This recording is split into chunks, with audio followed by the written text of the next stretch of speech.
ndogara ndichikuudza nogara ndandambidza vaikuru mwana ndichikuudza kuti siyane muruwale mwana mwana wanda maraini izvo zvarikubva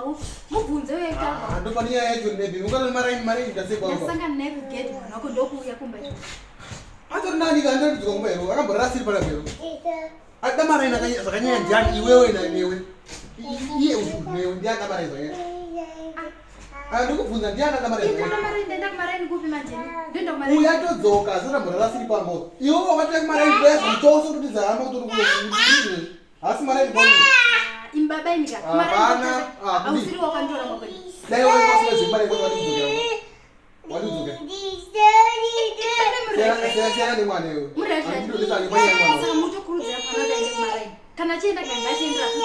akambara alizokunda akana maraini anozokazangwa zimomba manje vakuti aha mutoso topekane mabhegi nemaraini chete hayi kwa mani siyana nemwana usada urohwa zvinza usada ndokubatidzira mese nemwana wako ndakakubhurai munomba